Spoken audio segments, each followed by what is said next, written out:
Southwestern Family of Companies welcomes you to the Action Catalyst. Each week, our diversely and amazingly accomplished guests share their insights and inspirations to help us ignite our own. So let's invest attention together to breathe, to reflect and refocus, and decisively defeat that voice we call Mr. Mediocrity. Then let's enjoy moving forward to make a positive difference in our world.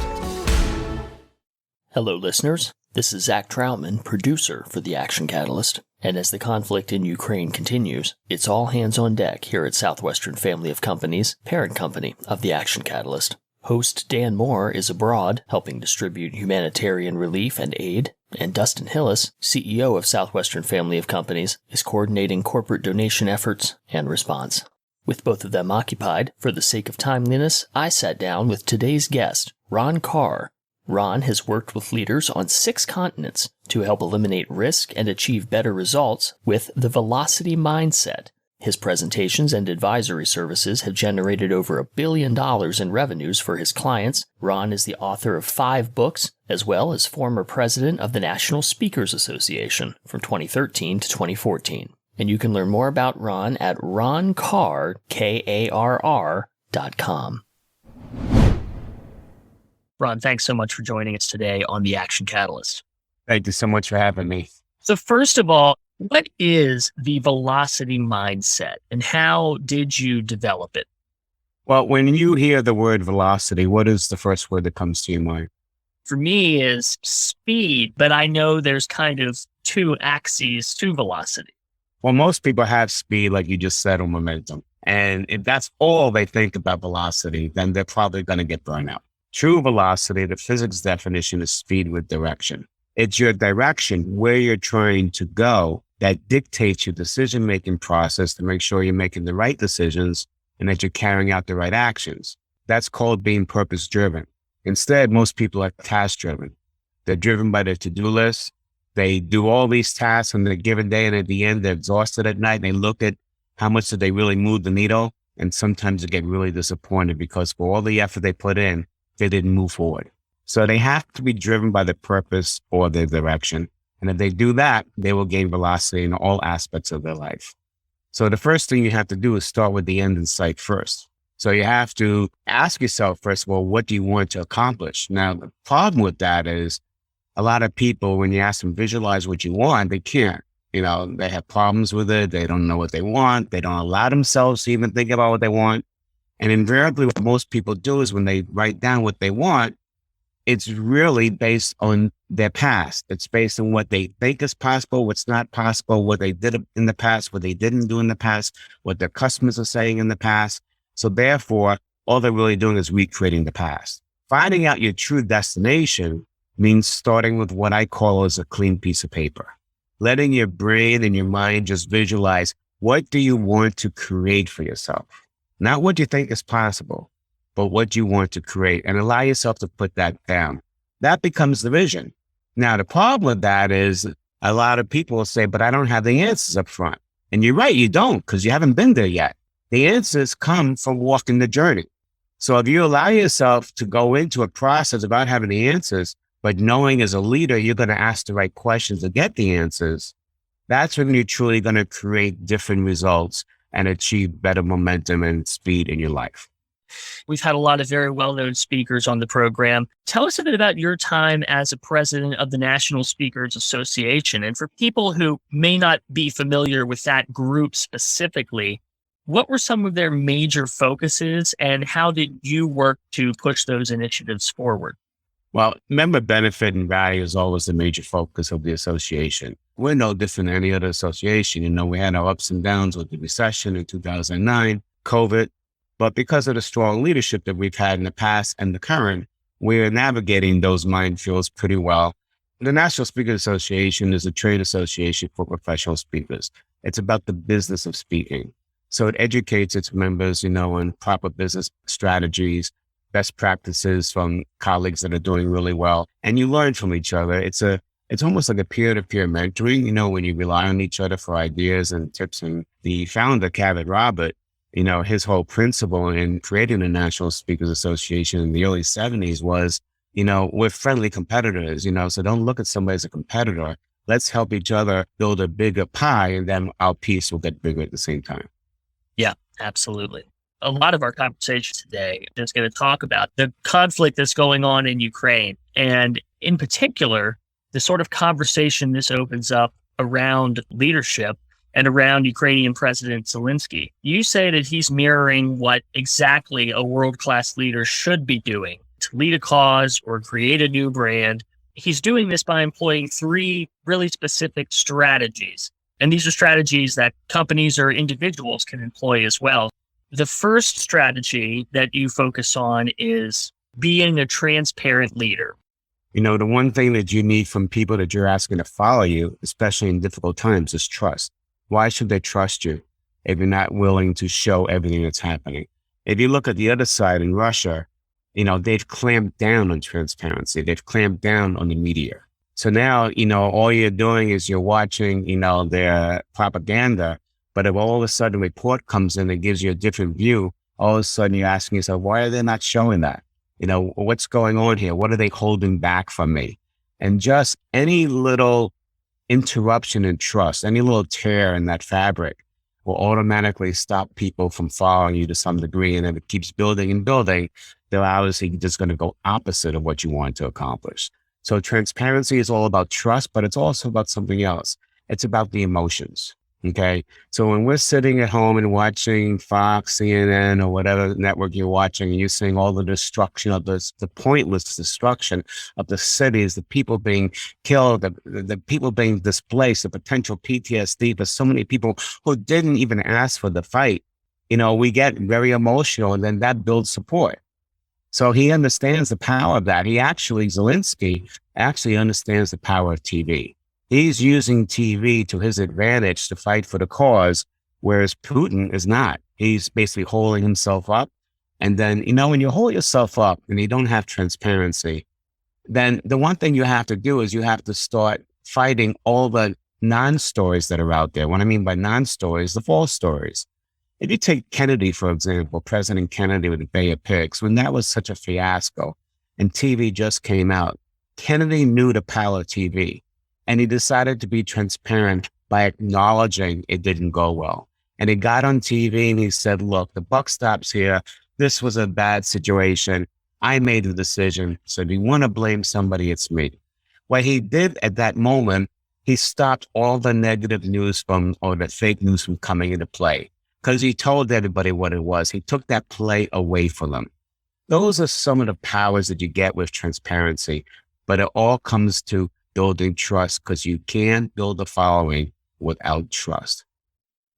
And, speaking of building a following and having that emotional foundation to do it, strategy number 2 that you talk about is acting as what we'll call the evangelist, pushing people forward.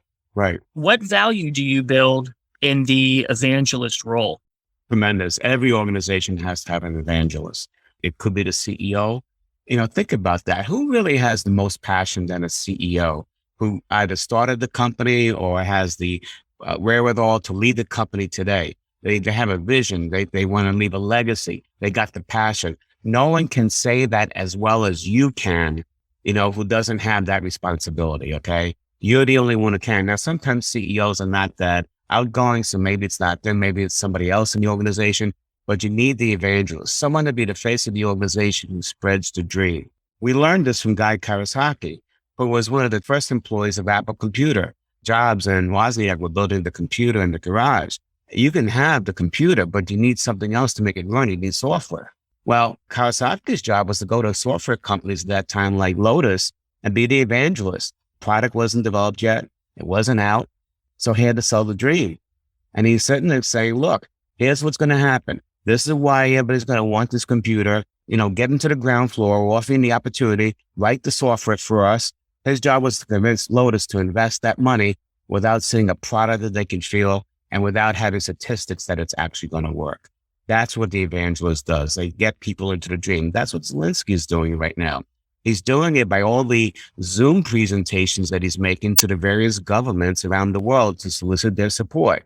He had a standing ovation with the UK Parliament, the US Congress. He just spoke to the Israeli Knesset, all in the hopes because he knows that no one can be as passionate and clear about the realities and what the help that is required. No one can do as good a job as he, because he's there, he's living it, he feels the pain, and he's the one that is putting his life on the line. No one can say it as well or as impassioned as he can. And he's become the evangelist. And that's why also he declined to be relocated by the Americans.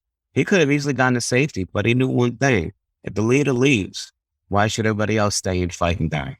It's important to note, too, that in the business world, you have to evangelize to two separate audiences, internally and externally. Anytime we talk to sales audiences, we all say you have two customers. You got the internal, the people who have to support you and the promises you make to your customers. And then the customers, how do we support the customers so we exceed their expectations? So the customers for Zelenskyy are the other governments that he's trying to sell on to provide the support that they need to hold up against the Russians. Internally, he's got to evangelize for his countrymen to go through the pain and the heartache that they're going through right now, to stay and fight the dangerous fight with no guarantee that they're going to survive. So you really have to create that momentum. And what Putin underestimated in this whole thing as a leader is he underestimated the resolve, which leads into the third point, but he underestimates the resolve of the people, which in fact only galvanized them to really, for lack of a better word, hate Russia and do whatever it takes to keep their freedom. Well, let's go into that third point then. And that third point is demonstrating will. Let me tell you how we came up with will to begin with. I was on a plane with a client of mine. It was a VP of Hertz equipment rental, part of Hertz, Bud Howard. He engaged me quite a few years ago to do 3 keynotes, and we're traveling between cities. And he asked me this question on the plane, which was very thought-provoking. He said, "Ron, what's more important, will or want?" And without even thinking, I said, will. And he goes, absolutely. But most people think it's want. You can want anything you want, but if you don't got the will to do what it takes to be disciplined, to fight through the fight, and deal with the pain, you're not going to get it. It's as plain as simple. So when we talk about will, first thing we have to talk is about the will of the leader who understands what they want, freedom for Ukraine. They're not going to give that up. And the will of the leader to do whatever it takes to go and fight for the support from the other countries, to go and fight, for whatever he needs to support the fight.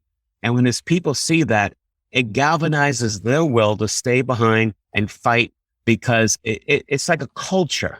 And you can't have the will of the people if you don't have the will of the leader. It all starts and ends with the leader. Absolutely. So based on your assessment of Zelenskyy's leadership style and Putin's opposing style, and the reaction of the global leaders and other nations to each of them in this conflict so far, I know you're not a geopolitician, but what do you predict, just based on leadership, will be the outcome of this moment in history? Well, on the one hand, you want to say leadership to avoid a bigger war. But I think we all have to be honest, we're in the war already. We did economic sanctions that are crippling Russia. Russia's not going to come out of this as strong as they were before. It's going to take years to recover and get back into the good graces of doing trade with the West and so forth. It's just a really bad situation. For me personally, I don't think Putin has an off-ramp. He has an off-ramp if he was mature enough to do that, to admit that he made a mistake, get the troops out of there and go negotiate with Zelenskyy. But he doesn't see that as an off-ramp because failure to him is not an option. So as long as he goes down that road, the only option down the road is for their government to see there's got to be a better way to do that and make a change. I mean, I don't know how else you do that unless somebody else can get to Putin and say, hey, you need to talk and negotiate a deal. But until that happens, and you got the other side, Ukrainians who are going to fight to the death because it's their land and they're not going to stand for somebody to come in and take away the sovereignty, where else can you maneuver? That's the way I see it. We've been talking so far about how much of an influence the leader has on the people and the direction that an organization or a country takes. There's no doubt, and we've been seeing a lot of it in the news lately, that despite Putin's leadership, a lot of the Russian public is not behind him on this particular issue. How does a group, either a group within a country or within a business, react or help steer themselves in a particular direction when they do not have faith in the leader? Well, there's a couple of things going on, but it all comes down to the will of the people again, okay? Mm-hmm. I remember when the Iron Curtain came down, we were surprised, the Americans, at two things. We thought Russia had all this great armament and this well-stocked army and all that. We were surprised at what they were lacking, even to the same degrees to what we are today. That's number one. But number two, it wasn't Gorbachev or Reagan that brought the wall down. It was the will of the people. They got tired of having their dreams squashed, living with such tight restrictions.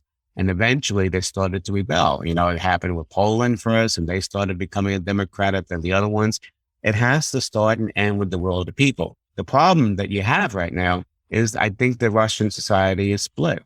You got half of them that are believing the propaganda and the other half that are saying, hey, this is an issue. We need to start doing something. Well, until that becomes the majority and they decided they need to change, because change has to come within. It cannot come from anybody on the outside.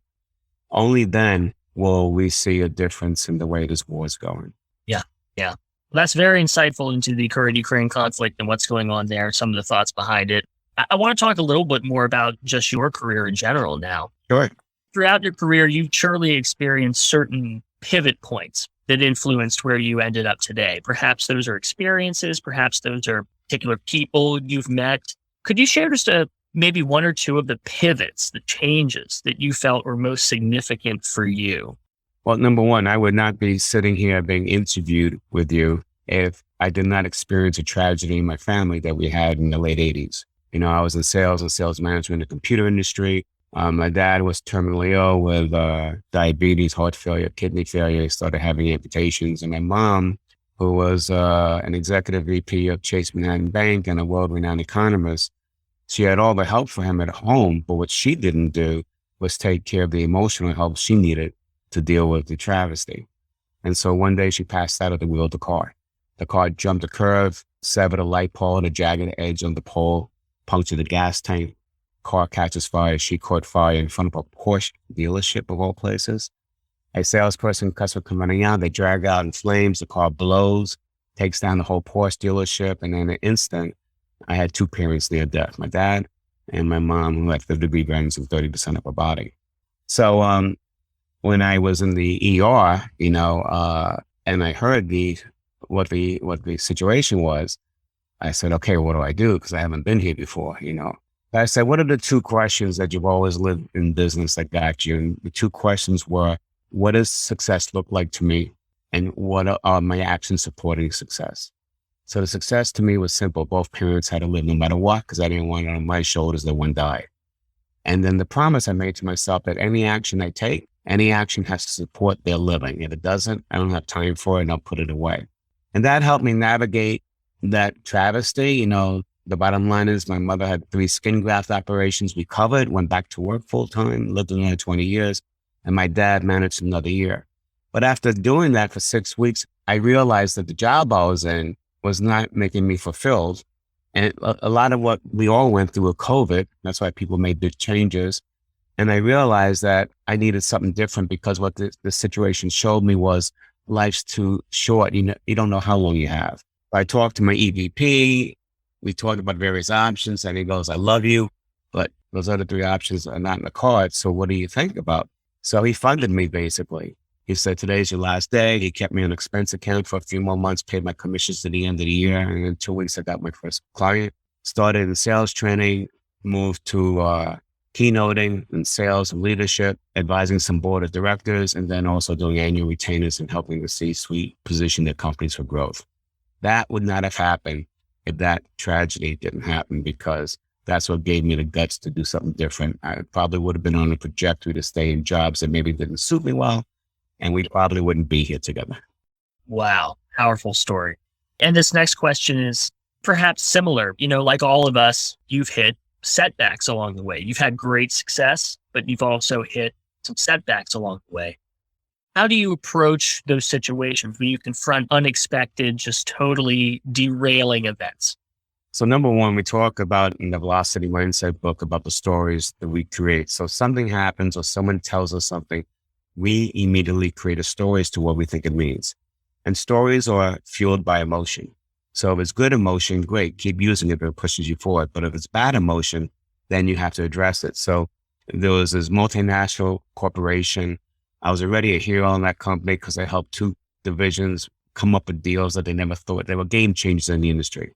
So this other division decided to bring me in to their own meeting, and they wanted me to come in and teach their people how to sell a price increase.